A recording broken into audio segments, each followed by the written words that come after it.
Okay,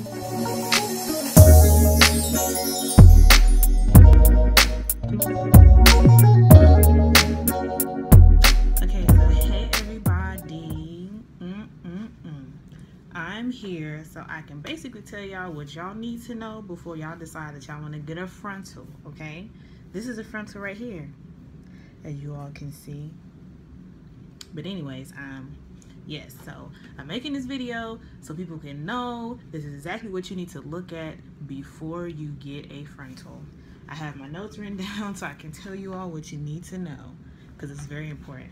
So first off, I'm going to start with the different installs. There are so many different ways to install frontals, but I'm going to do the main ones that everybody's been getting lately. So you have the glueless, and there's two types of glueless. Two types. There's the thread only, and then there's the glueless, where they use thread and a hair gel, okay? And the hair gel is used for extra security to make sure that the frontal stays in place. And of course, we have the adhesive, which is basically adhesive on the front, and then you have the wigs. Now, everything I named before was a sew-in. So the glueless, thread only, sew-in, glueless, thread and hair gel, sew-in, the adhesive, sew-in, wig installs. You can also get wigs sewn in. You can get them using clips. You can have it like this one where it just fits snug on your head and you just slide it on. You can use adhesive to keep the front down, or you can use the hair gel. It just really depends on your hairline, your hair type, and your hair strength. And that's what you need to know. You need to know. You need to know. Okay, so there are a few different types of hairlines. We have the hairline that's not really a hairline. So it's just kind of, you have hair, but you don't really have a hairline. That's cool. You cannot, I repeat, you cannot get a glueless sew-in with thread only if you do not have a hairline. If your hairline is not thick, if it's nothing really there and you just have hair, it's not possible for you to get a frontal sew-in completely sewn down. And that's for a few reasons. One being, there's nothing there to sew on your edges, and two, it's not strong enough. Because even if you did have some and it was just thin, it's not strong enough. And the thing with completely sewn down frontals is that it's a lot of tension, and if your hair is not strong enough for it, it can continue to thin your hairline out, make it come out. You don't want none of them issues, so don't even try it. So yes, people who don't really have a hairline, people with thin hairlines, people who have thin edges, a completely sewn down frontal, you cannot get it. Don't ask for it. Don't try to make nobody do it, because they're not going to do it for you, and they do, you need to smack them, because you should not be getting that, okay? You could get the one with the thread and the hair gel, and most people will use Got to Be Glued. It's a very, very, very good hair gel. It holds like glue. Most people, it lasts pretty okay on, I'll say 2 weeks, and then I have to do some maintenance on it. And doing a couple experiments myself, some people, like if you work out a lot, I do not suggest you get the Got to Be Glued. Got to Be Glued is more so for people, regular people who don't do any excessive sweating or anything like that. Even though it's water resistant, it's better for people who live like a normal day-to-day life. Yeah, so most people can get it unless you do excessive sweating. Even though it says water resistant, the other things that are in sweat, we have things that come through our skin, salt and other things that can dissolve the hair gel. So that wouldn't be for you necessarily. But most people can get it, because it'll still cover the hairline, it'll condition the hair, and it won't take anything out. So next, the adhesive. Okay. Basically, adhesive is for anybody. people with, people with healthy hairlines, people with no hairlines, bald people, anybody, you can get one with adhesive. Of course, though, let me rewind all the way back. Of course, people whose hairlines are like up here, your forehead is like an inch big, you shouldn't be getting a frontal. You really shouldn't be doing it. Like, my forehead is not the biggest, so like I'm saying, like, if you're like, if you have 2 inches of space, this is the most right here, like no further than that. Like, if your forehead is really small, if you have hair that comes down really close to your eyebrows, is probably not something you should be doing, especially if you want adhesive or anything like that. Yeah, the closest thing that you can do is basically getting the sew-in with the hair gel. Because the thing with the hair gel, well, at least the way I install it, it can go right on top of your hairline if it is that close, at least on your temples. But that's it. Ain't no sewing it down, because of the placement. It's going to be way too far on your forehead, even with adhesive, because with adhesive, you have to place it in front of the hairline. We ain't doing none of that. So if your hairline is too thick, you're very, very, very limited. If it comes down, not if your hairline is too thick, excuse me. If your hairline comes too far, I can't talk right now. But if your hairline comes too far down your forehead and makes your forehead space small, frontals are really not for you. You may be able to get away with the wig, because with the wigs, you know what I'm saying, you don't have to glue anything down. You don't have to, depending on how the wig is made, you don't have to glue anything down. So you may be able to get away with that, but no. Okay, what's next? Okay, the time frame, like for maintenance and how long these things last. Okay, the glueless with thread only. It's like any other sew-in. When you have a regular closure and you have to come in and get the closure tightened, if it's all the way sewn down, because your hair grows at whatever rate it grows at. So the same is going to apply for the glueless thread only frontal sew-in. Also, the glueless with the thread and the hair gel,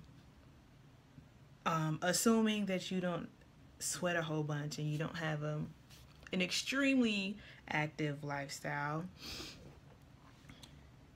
it's like 2 weeks.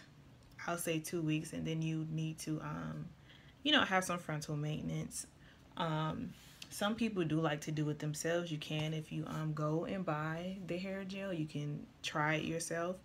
Some people come back and they just get it, reapply it professionally, and get it cleaned and all that, so that it lays how it's supposed to lay. With adhesive, the adhesive is honestly the best in my opinion, because it lasts the longest.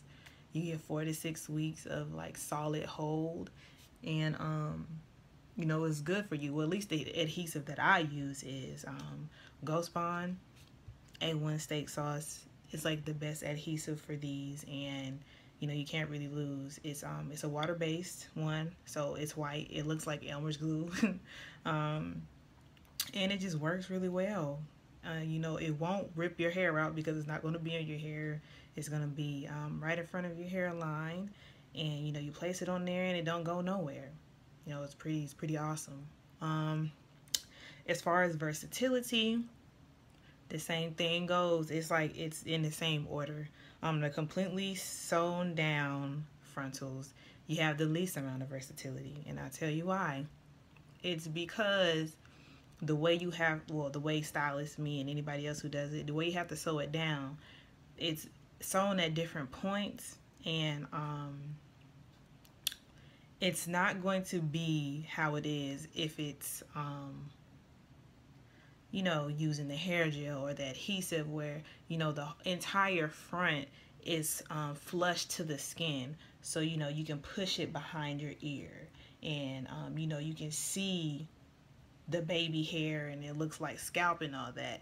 It's a little different when it's completely sewn down, because it's going to sit on top of the braids. It's going to be sewn on top of the braids. It's not going to be exactly flush and things like that. So it's going to look a little different. It's going to have a little bulk on these areas where most of the sewing for the tightness and the flatness and the tension that's keeping it from lifting is going on in these areas. So you're not going to be able to do all the things that you think you're going to be able to do. So, you have to consider that. Now with that hair gel and adhesive, you have the most versatility with that, because it's laying flat on your forehead and your face, just like this is. Now this is a wig, this is not a sew-in, but it lays, so you can you can pull it behind your ear, you can pull it up in a bun, you can do braids, you can do all that stuff with the gel and adhesive, because it's laying flush to your skin, because it's it's just simply something between the lace and your skin, bonding it together. That's it. So yeah, really, that's for the best longevity is, yeah, hair gel and adhesive, they have the best longevity when it comes to these installs. And you can use them on the wigs too. Like it really just depends. Like they all go hand in hand, because the wigs are basically identical to the sew-ins. I actually personally suggest wigs because they're easier maintenance. Depending on how it's made, depending on your personal circumstance of what you want it for. If you want it for extended wear, in which you might get it sewn down, you might get it glued down in the front, or if you want to be able to take it on, put it on and take it off at night, because you want to moisturize your braids and condition your hair every day. So you just have it made really snug, or have some clips or a band, so you just pull it off and put it back on every day. It gives you a lot more versatility with that, and you don't have to go through sitting down getting all these little itty-bitty straight back braids, or have to worry about, oh, I don't want glue to take my hair out, or oh, I don't want hair gel to take my hair out. You don't really have to worry about none of that if you get a wig. And if you properly learn how to do what you need to do with that wig, as far as your home maintenance. So yeah, wigs are awesome. You can throw some plaits in your head, 4 plaits, throw a wig cap on, put this wig on, and be done with it. But people like sewing, so I just thought I would let y'all know that. And also, when it comes to the lace, 2 things about the lace. 1, make sure that it gets bleached for the knots, and make sure that it gets tinted to match your skin tone. We don't want a super light lace in your brown skin, or you don't want a super dark lace in your light skin. And when you're light skin, that's even worse, because if the lace is darker, it's actually harder to lighten it. So then it's to darken it, because you can simply get fabric dye and darken it. So yeah, you got to make sure that it matches your skin tone. That's how you get that look. Make sure that it matches your skin tone. Make sure that the knots are bleached, so that you can part it everywhere you want to part it, and it looks natural enough. The second thing about the lace, you're going to be able to see it, people. It's not going to magically mesh into your skin or anything like that. It's lace at the end of the day. It's a really good illusion, but we're not magicians. Stylists are not magicians. They may make it look very good, but they're not going to make it magically melt into your skin, okay, people? So don't think that that's going to happen. But yeah, I think I covered most of the bases for everything you need to know before you go and get a frontal sew-in or get a frontal wig made. If you have any other questions, you can contact me, comment, subscribe, follow me on Instagram, The Diamond Sands, or follow my hair company, Lux V Hair. That's LUXVI Hair, and everything will be below, so you don't have to worry about it. But I just thought I would inform you all, you know, let you know certain things because people don't know. You know, they think they can get stuff done, but they can't because everybody's different. We're all different. We all live different lives, and we all need different things. So I hope I helped somebody, and I hope you all have a good night.